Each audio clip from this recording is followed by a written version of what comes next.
Nunca pensé que mi vida cambiaría por completo una tarde de lluvia en Laredo, Texas. Mi nombre es Emily.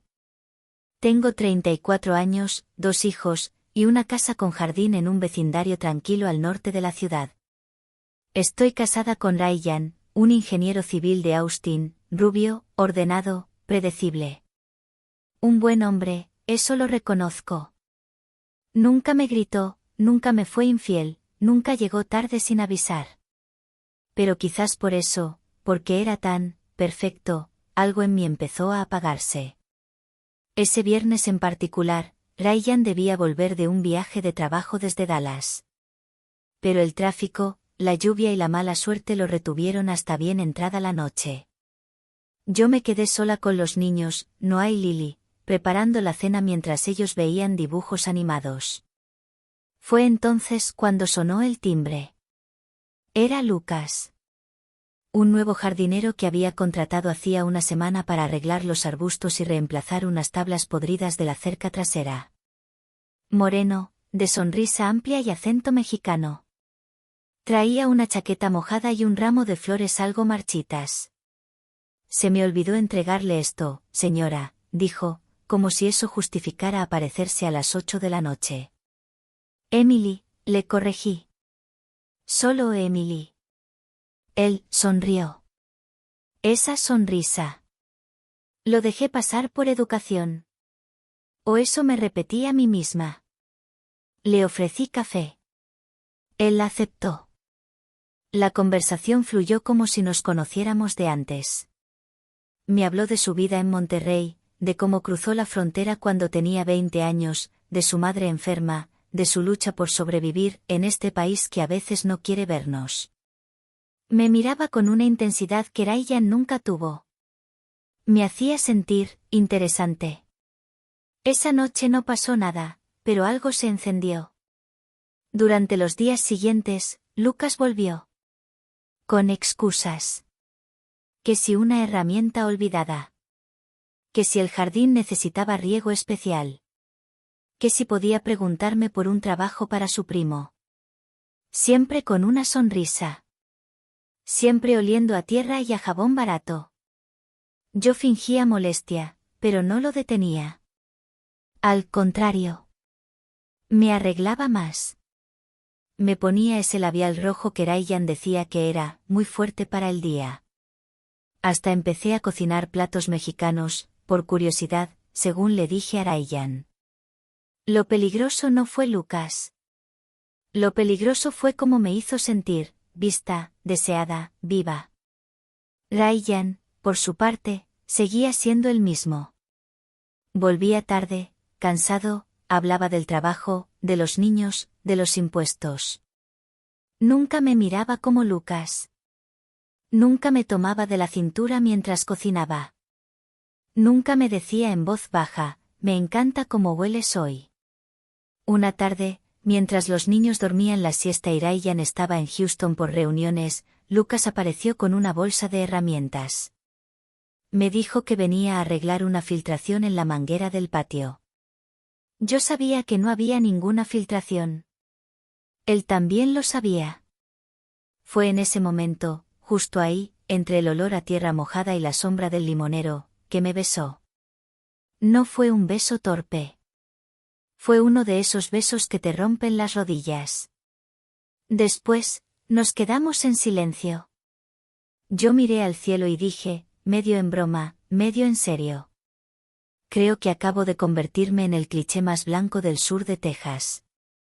Lucas no se rió. Me miró serio. Tú no eres cliché. Tú estás despierta. Y por un momento, le creí.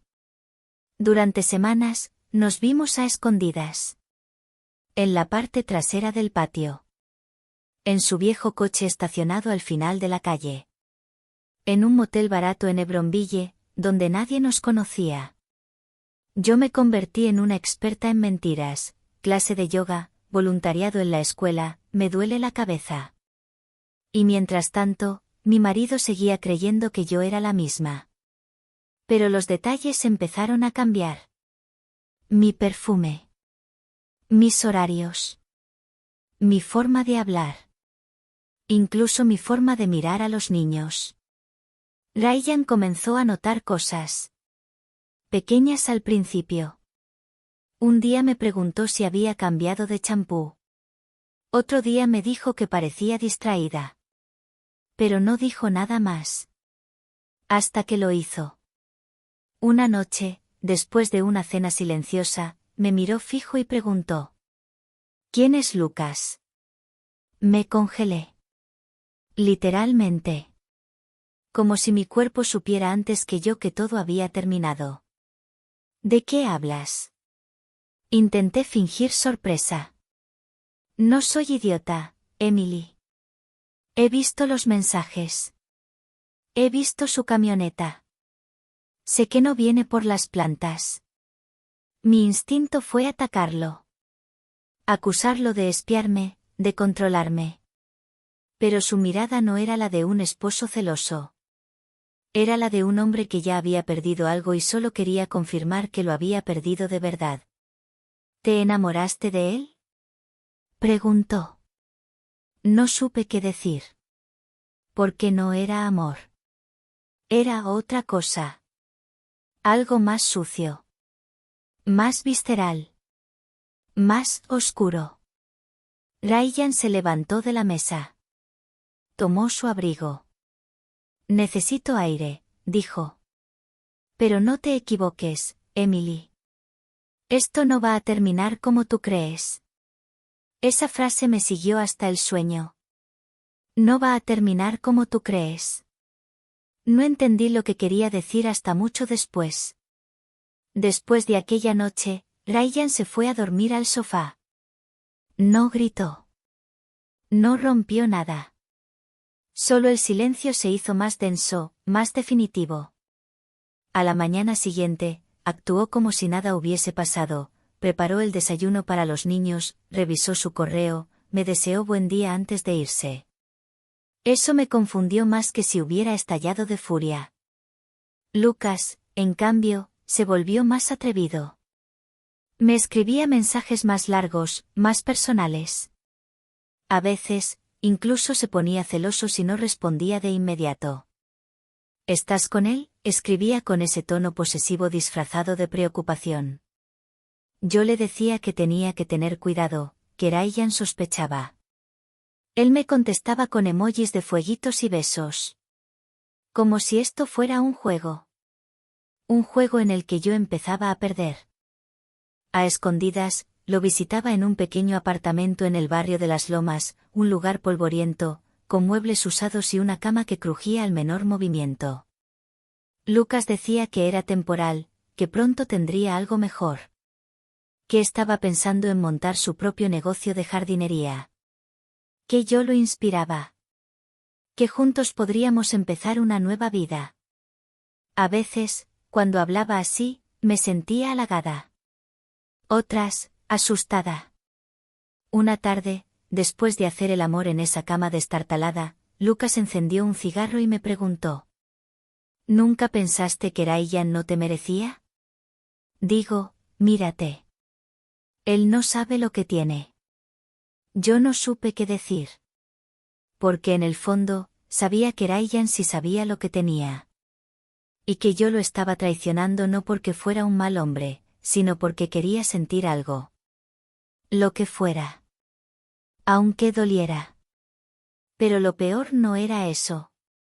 Lo peor fue descubrir que Lucas no era quien decía ser. Empezó con pequeñas cosas. Una llamada que recibió en español, donde se lo oía alterado. Cuando le pregunté, dijo que era su primo que tenía problemas con los papeles. Luego noté que siempre que hablábamos de futuro, él cambiaba de tema. Si le hablaba de mis hijos, se ponía incómodo. Una vez, Lily se cayó en el parque y me llamaron de la escuela. Lucas se molestó porque tuve que irme rápido. Siempre tus hijos primero, murmuró. No lo dijo como un elogio. Ryan también cambió. Dejó de preguntarme. Empezó a actuar.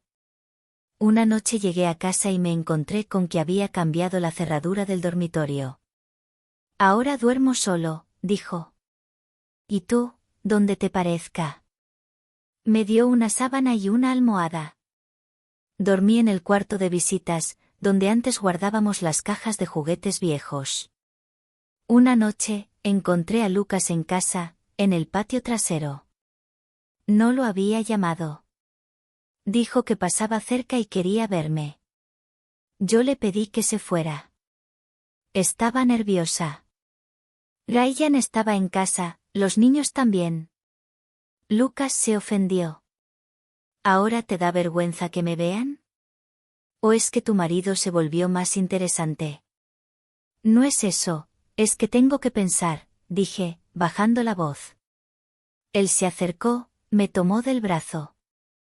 No con violencia, pero con fuerza. Me susurró. Recuerda quién te hace sentir viva. En ese momento algo dentro de mí se contrajo. No fue pasión. Fue miedo. Ryan nos vio desde la ventana. Lo supe por la luz que se encendió de golpe en la sala. Lucas me soltó y se fue caminando sin mirar atrás. Ryan no dijo nada esa noche. Pero a la mañana siguiente, en la mesa del desayuno, me entregó un sobre. Dentro había fotos. Fotos de mí y Lucas, en el coche. En el motel. Besándonos. Una cámara desde el buzón del vecino, aparentemente. Te creías muy lista, dijo Ryan, sin levantar la voz. Pero esto no es solo tuyo. Aquí hay niños. Una casa. Una familia. No sabía que me espiabas, respondí, tratando de sonar indignada. No lo hice por mí, dijo. Lo hice para no perder el tiempo dudando. Esa frase me golpeó como una piedra. Más tarde, ese mismo día, Lucas me envió un mensaje extraño: si él sabe, yo también tengo con qué defenderme. No me hundas, porque yo no me hundo solo. Me quedé mirando la pantalla. No entendía. ¿Defenderse de qué? Cuando le pregunté, me respondió con un audio. ¿Tú crees que yo soy como tu marido? Yo he visto cosas, Emily. Si esto se complica, a ver quién pierde más. ¿Tú, o yo? Me temblaron las manos. ¿Era una amenaza? ¿Lucas estaba chantajeándome? Todo se estaba volviendo una pesadilla. Y yo la había iniciado. Al día siguiente, Ryan se fue temprano. Dejó una nota: me tomé el fin de semana con los niños. Te vendría bien estar sola para pensar. No intentes llamarme. Me encerré en casa. Cerré las cortinas. Lloré. Dormí. Pensé. Y al final del domingo, decidí ir a ver a Lucas. Necesitaba entender qué estaba pasando. Llegué a su apartamento. Toqué la puerta. Nada. Toqué de nuevo. Desde dentro se oían risas. Una voz femenina. Música. Golpeé más fuerte. Abrió la puerta. Despeinado. Con una camiseta que no era suya. Detrás de él, una chica joven, tatuada, en ropa interior, se reía sin preocuparse. ¿Qué haces aquí, Emily? Dijo él, sin sorpresa. ¿Quién es ella? ¿Y tú qué eres? ¿Mi esposa? No me vengas con dramas ahora. Cerró la puerta. En ese instante lo entendí todo. No era amor. No era pasión. No era libertad. Solo fui un capricho. Una aventura con una mujer blanca aburrida.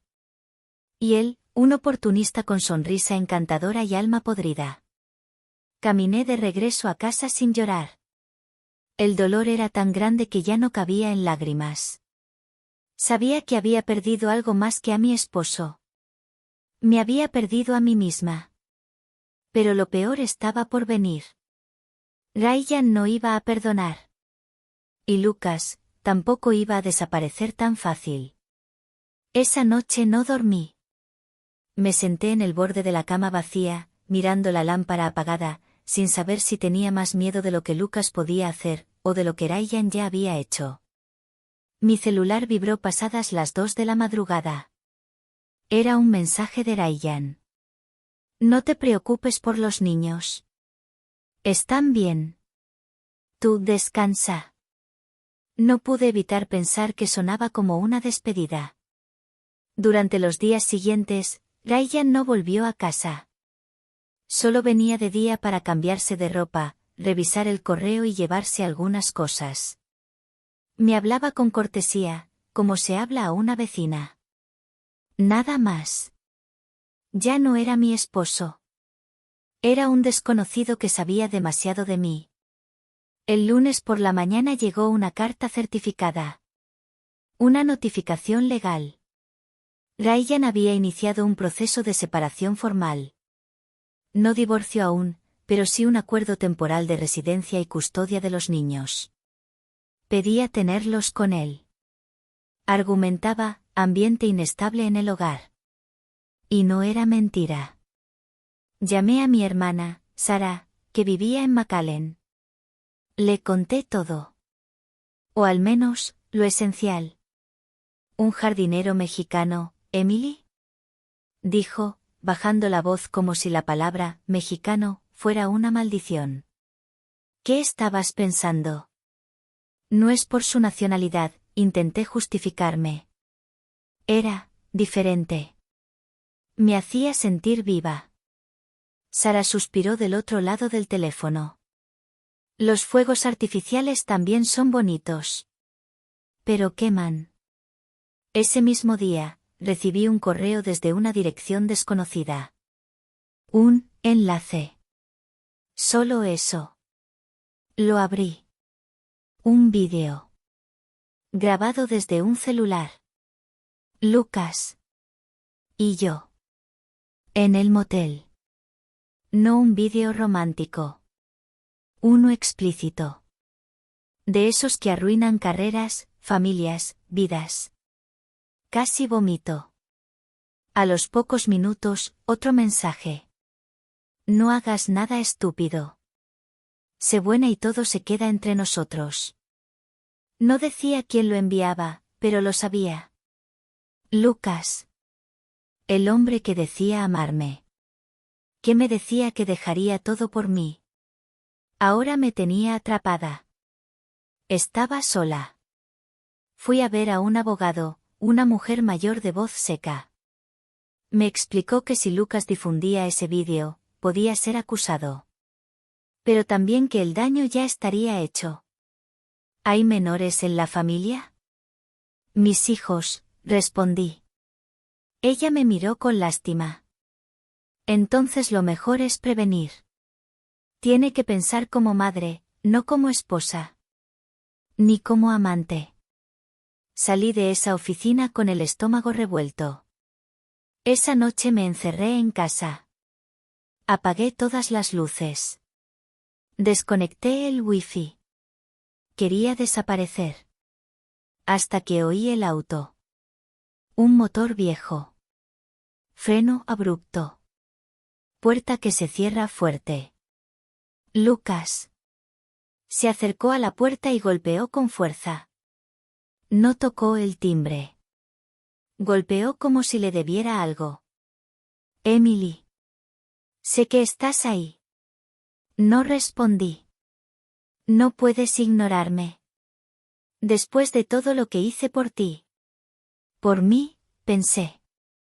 ¿Arruinar mi vida fue por mí? Volvió a golpear.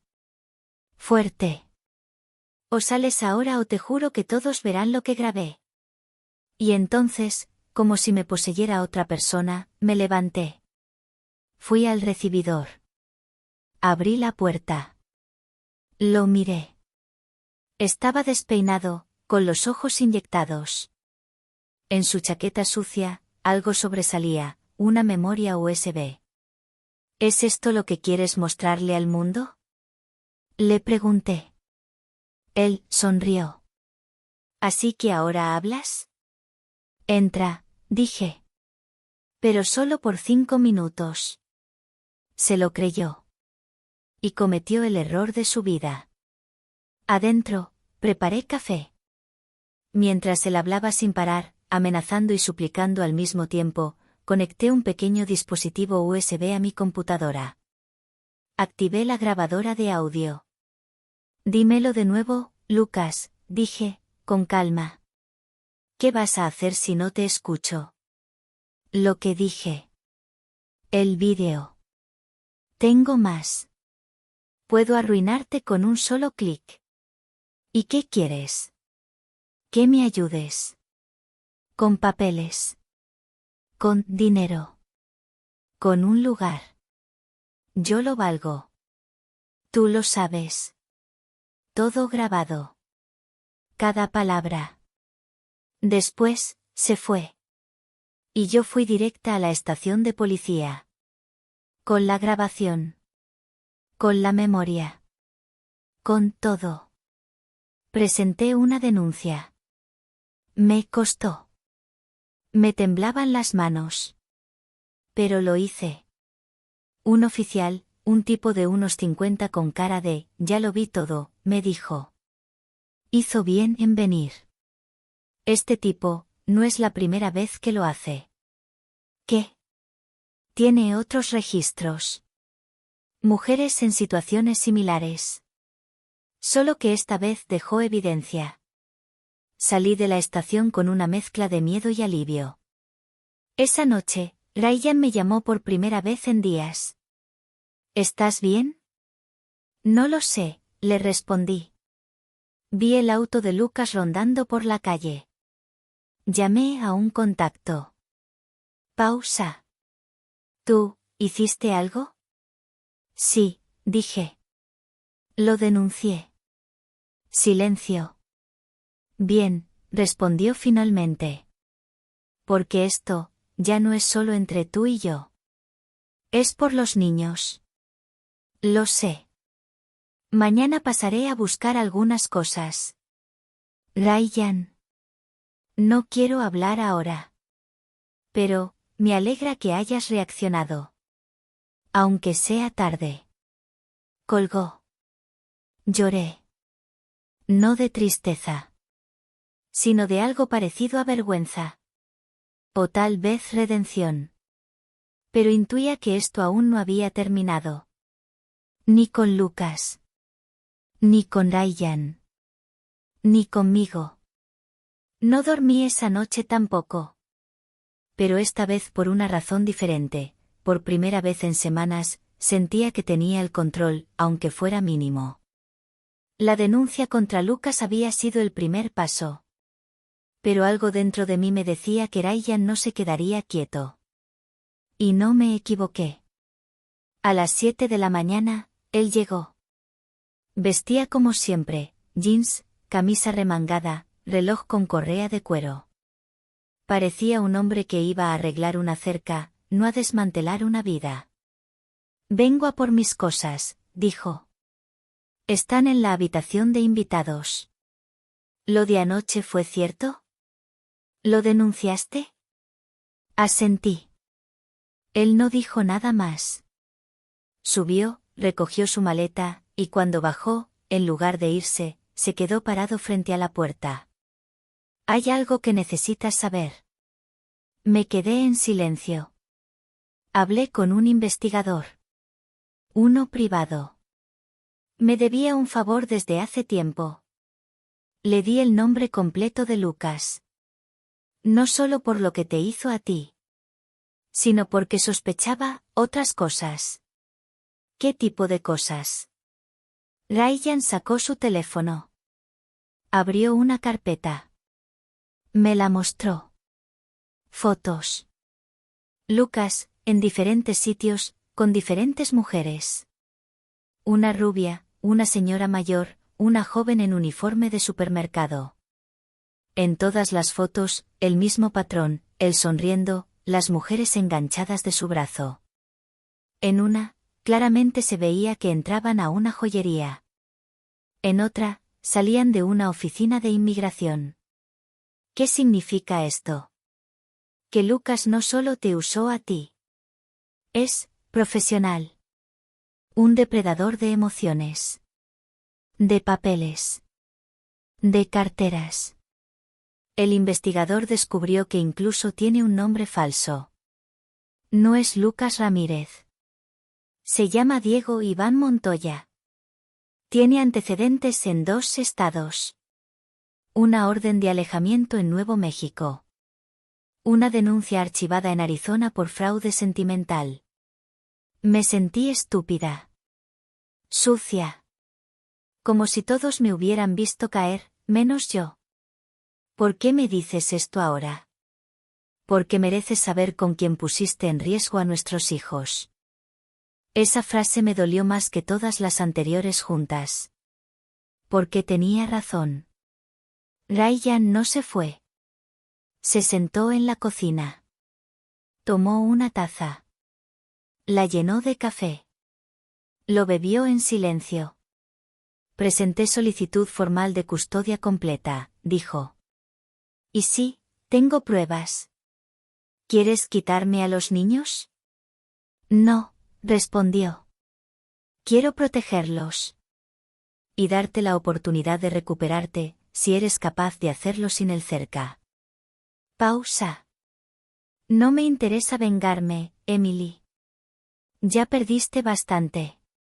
Pero si vas a luchar por los niños, empieza por dejar de mentir, incluso a ti misma. No pude responder. Solo asentí. Ryan se fue. Pero antes de irse, dejó un sobre la mesa. Dentro había una copia del informe del investigador. Completo.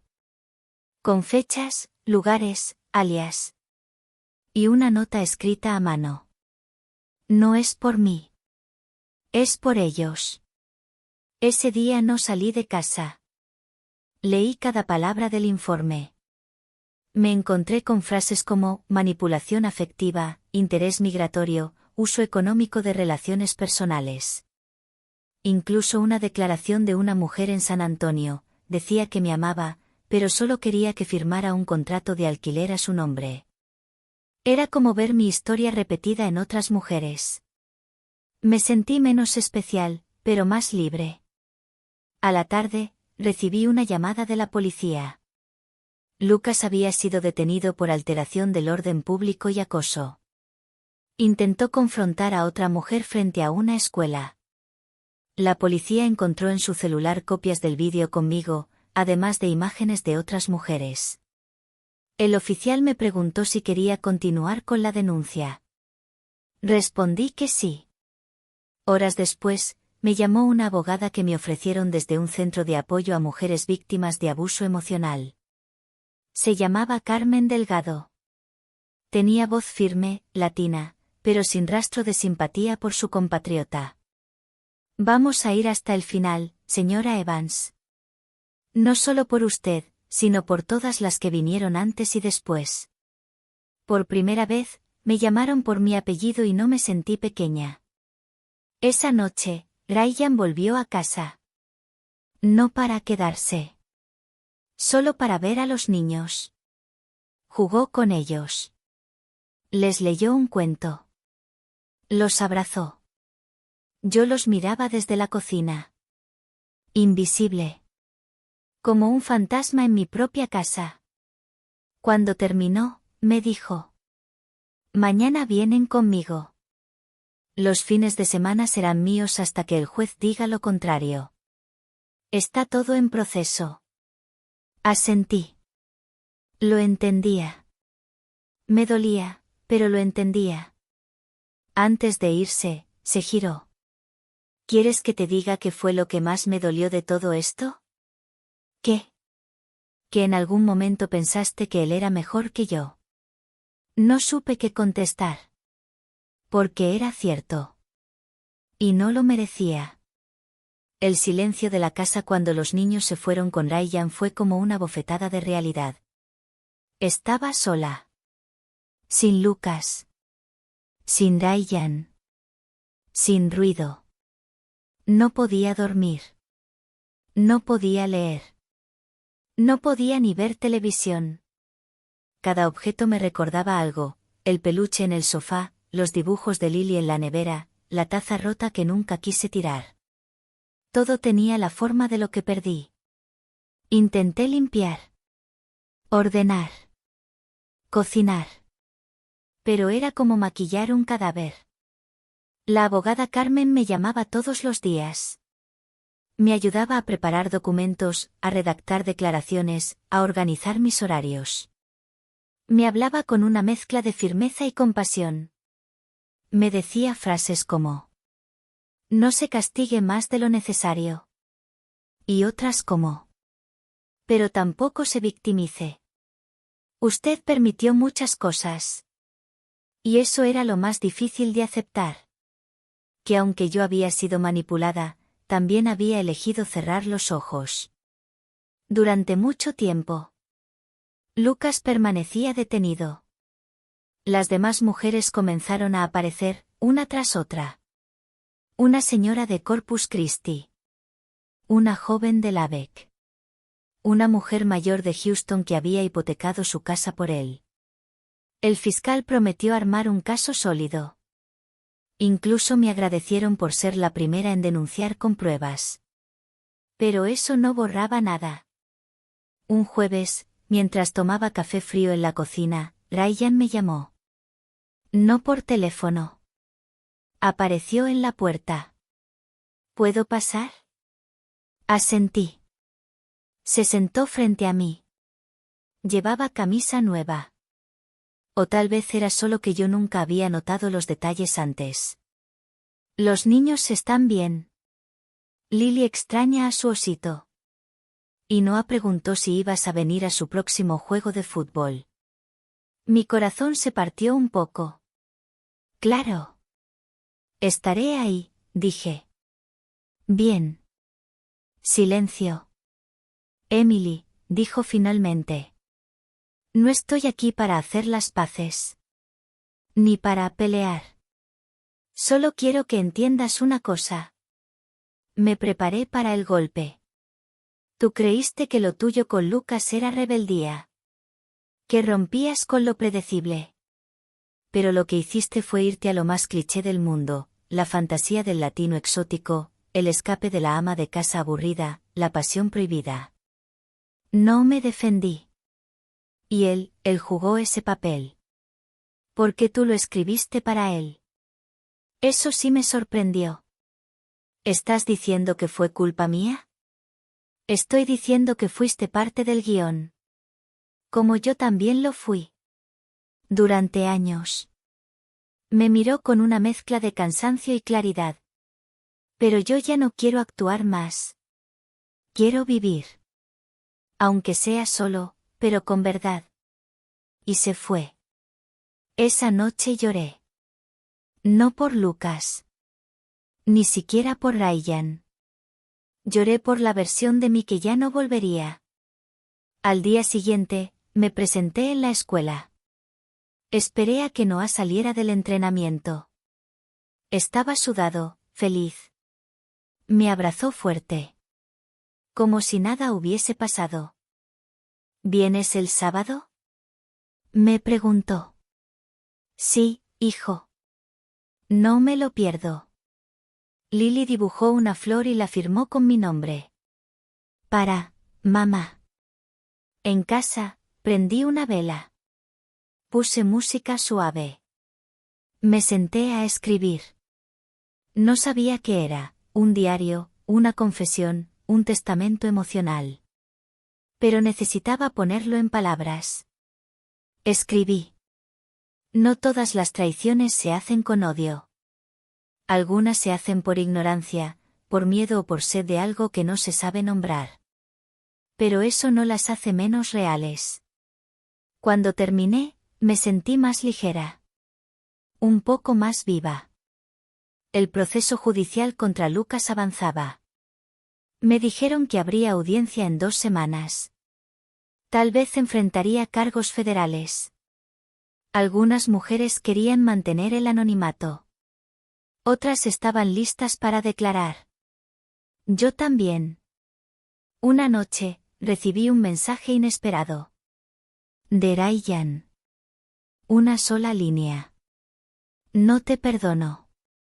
Pero te respeto por lo que hiciste después. Y eso, aunque no lo admití en voz alta, me hizo dormir mejor. El sábado llegó el partido. Me senté en la banca con otras madres. Ryan estaba al otro lado del campo. Me miró. No sonrió, pero asintió con la cabeza. Como diciendo, cumples. Y cumplí. Al final del juego, Noah corrió hacia mí. Lily me abrazó por detrás. Y por primera vez en mucho tiempo, sentí que algo dentro de mí se reconstruía. No todo estaba perdido. Solo había cosas que ya no debían volver. Pasaron 2 semanas.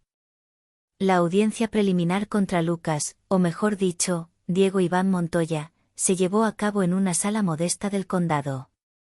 Yo no estaba sola. Carmen me acompañó. Del otro lado del pasillo, 3 mujeres más esperaban su turno. Ninguna hablaba. Todas teníamos la misma mirada, la de quienes ya no esperan disculpas, sino justicia. Lucas apareció esposado, con el mismo rostro encantador, pero sin esa chispa de arrogancia. El uniforme naranja de detenido no combinaba con su ego. Me miró apenas. No sonrió. Esta vez no había juego. El juez escuchó los cargos: acoso, extorsión, fraude, suplantación de identidad, distribución no consentida de material íntimo. Cuando me tocó hablar, mis manos temblaban, pero mi voz no. Conté la verdad. Sin adornos. Sin dramatismo. Él supo desde el primer momento qué decirme, cómo entrar. No se coló por debilidad. Se metió por las grietas que yo misma ignoré. Me manipuló, me grabó sin mi consentimiento y me amenazó con exponerme. Me usó. No fue un discurso heroico. Pero fue suficiente. Lucas no dijo nada. Su abogada pidió medidas especiales, aplazamiento, más tiempo. El juez negó todo. Dijo: la acumulación de casos y la consistencia de los testimonios demuestran un patrón preocupante. No hay lugar para beneficios ni retrasos. Esto sigue. Cuando salimos del tribunal, Carmen me palmeó la espalda. Ya no eres la mujer de antes. ¿Eso es bueno? Es real. Eso es suficiente. Días después, Ryan me llamó. Podemos hablar, dijo. Nos encontramos en una cafetería sencilla, en las afueras de la ciudad. No parecía una cita. Más bien, como esas reuniones de trabajo incómodas donde ambas partes saben que hay un elefante en la habitación. He leído la prensa, dijo Ryan, sin rodeos. Hablan de ti como la denunciante clave. No me interesa la fama. Lo sé. Pero igual, hiciste lo que pocos harían. Tomó su café. Miró por la ventana. Durante semanas te vi como enemiga. Ahora solo te veo como alguien que sobrevivió a sí misma. Quise llorar, pero no lo hice. Gracias, dije. No es perdón. Es constatar que sigues aquí. Esa misma tarde, Ryan me invitó a acompañarlos a un picnic con los niños. No lo vi como un avance romántico, sino como un gesto de reconciliación familiar. En el parque, Lily corrió a abrazarme. Noah me mostró su dibujo del colegio: una casa, un árbol, un sol, y los 4 juntos. ¿Ves?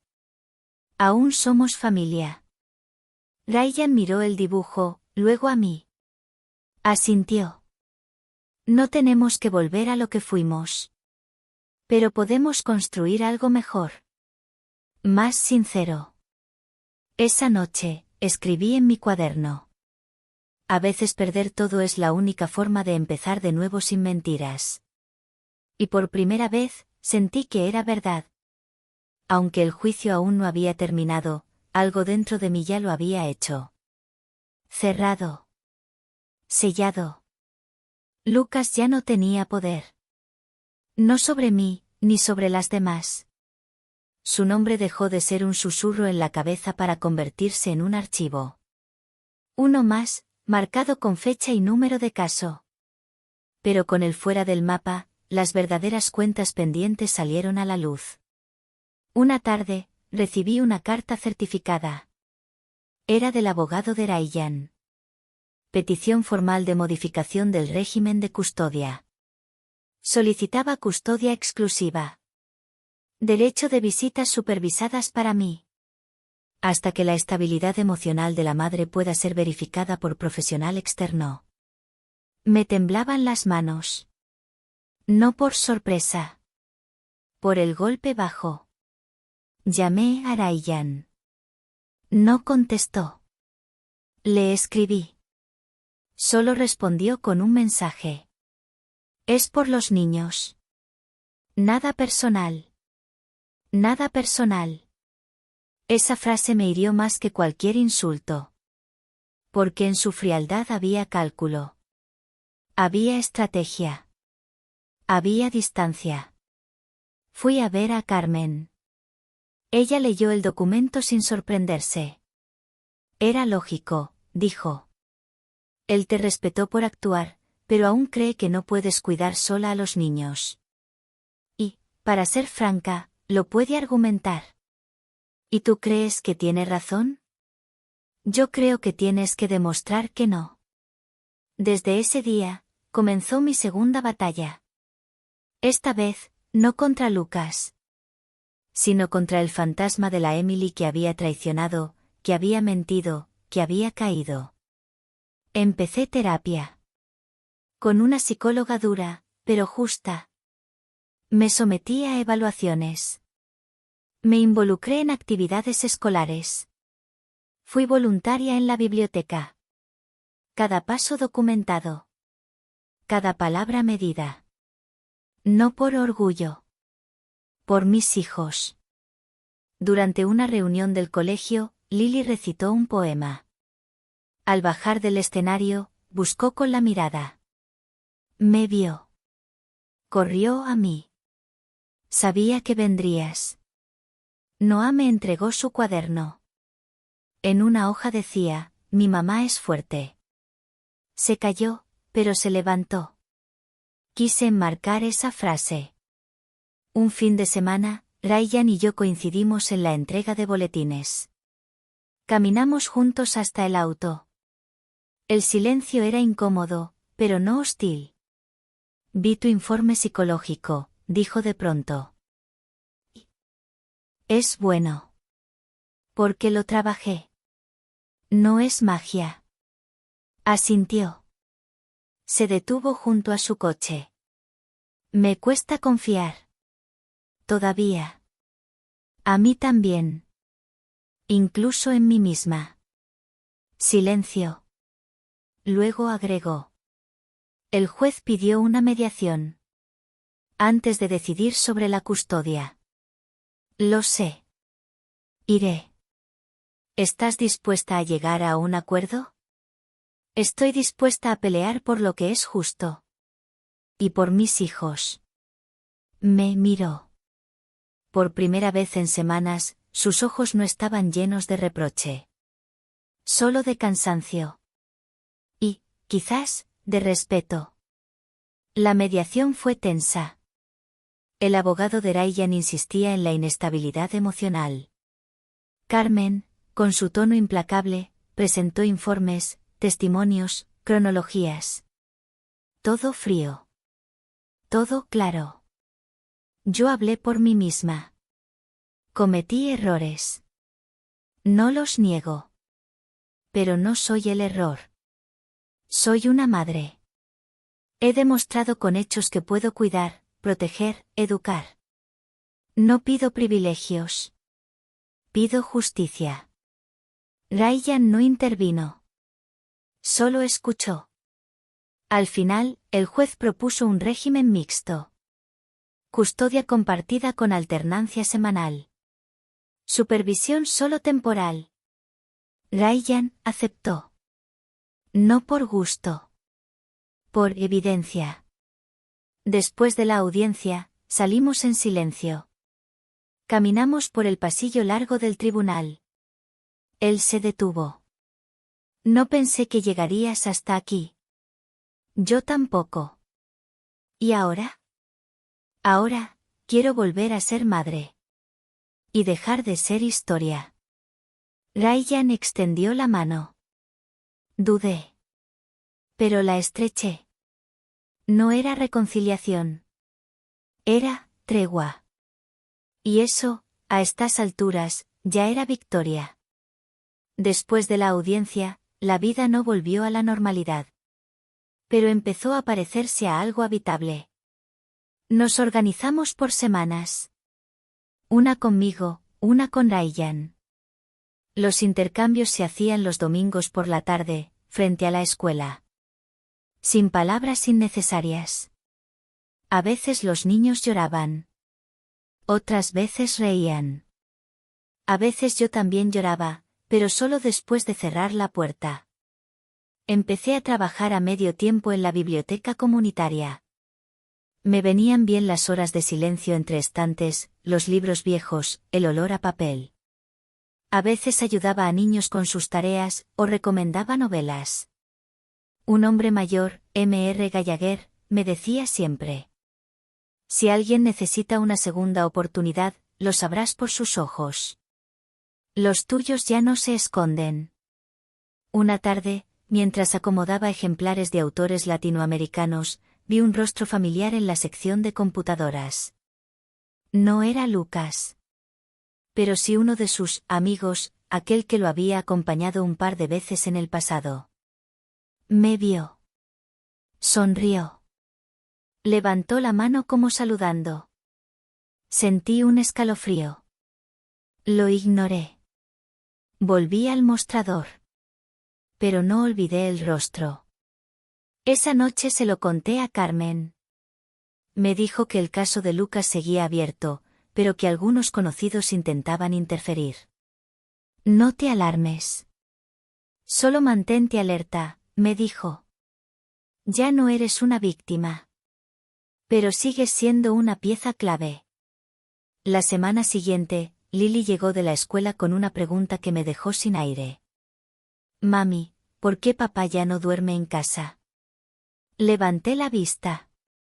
Noah también me miraba. ¿Serio? Porque a veces los adultos, dejamos de estar bien juntos. Pero eso no significa que dejemos de querernos. A ustedes, sobre todo. ¿Se pelearon por el señor feo del patio? Preguntó Lily. Mi corazón se detuvo. ¿Quién te dijo eso? Escuché a la señora vecina decirle eso a otra. Que tú tenías un amigo que era feo y papá se enojó. Noah interrumpió. Papá no nos habla mal de ti. Solo dice que estás aprendiendo. Quise llorar. No por tristeza. Por amor. Por culpa. Por gratitud. Los abracé fuerte. Estoy aprendiendo, sí. Pero ustedes son lo único que nunca quiero perder. El domingo siguiente, al entregárselos a Ryan, le conté lo que dijeron. Él suspiró. No puedo controlar lo que otros dicen.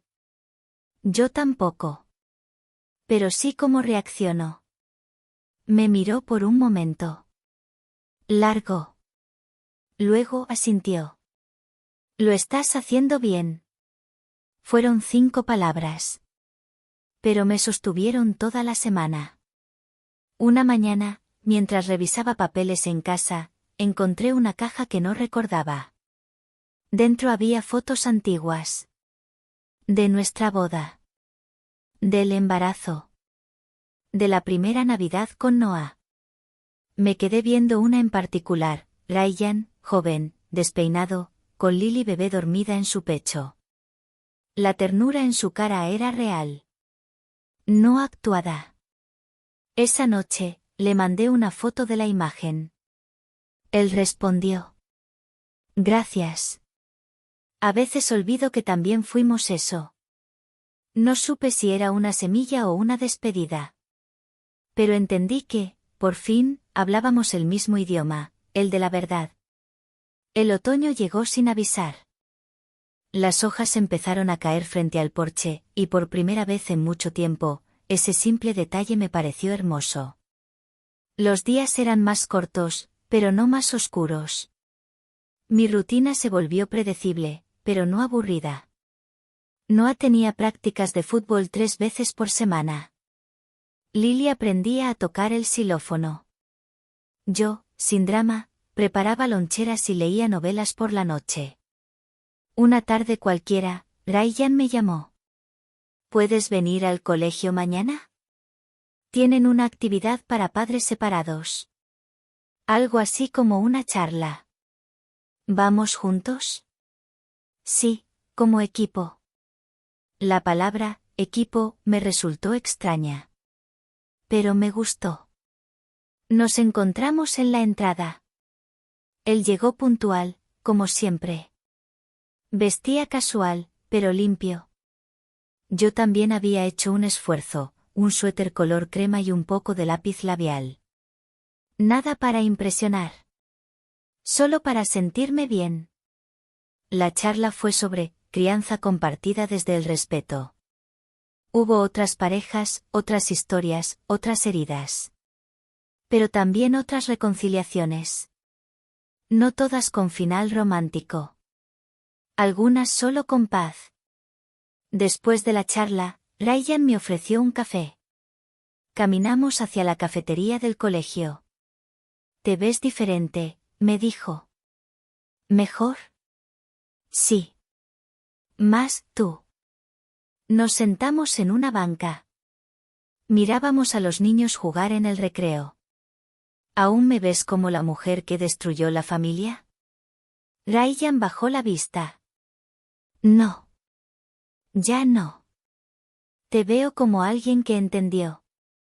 Que reconstruyó. Y eso vale más que 1000 excusas. Silencio. ¿Y tú, te ves como el hombre perfecto? Le pregunté. Sonrió con ironía. Ni de cerca. Solo fui el que se mantuvo de pie mientras tú te caías. ¿Y ahora? Ahora estoy cansado de sostener todo solo. Lo miré. ¿Quieres volver? Pausa. No lo sé, dijo. Pero quiero que dejemos de caminar en lados opuestos. Después de ese día, las cosas cambiaron. Pequeños gestos, mensajes sobre tareas, fotos espontáneas de los niños, comentarios sobre libros. Incluso bromas. Como cuando me mandó una foto de Lily con la cara llena de mostaza y escribió. Tu hija. Yo nunca fui tan salvaje. Y respondí. Sí, claro. Tú naciste con corbata. Una noche, recibí un mensaje inesperado de un número bloqueado. Solo decía. No he terminado contigo. Sabía que era Lucas. Desde prisión, o desde alguna cuenta secundaria. Lo ignoré, pero se lo conté a Carmen. Ella actuó de inmediato. Alertó a la fiscalía. Revisaron la base de datos. Al parecer, no fue el único mensaje. Lucas había intentado comunicarse con varias de las denunciantes. El juez extendió su detención preventiva. Era como el último zarpazo de un animal herido. Pero no me asustó. Me reafirmó. En casa, con los niños dormidos, me senté a escribir en mi diario. Las personas que se ocultan tras máscaras terminan creyendo que son invencibles. Pero las máscaras no resisten el tiempo. Yo me quité la mía. Él, aún no. Y eso marcaba la diferencia.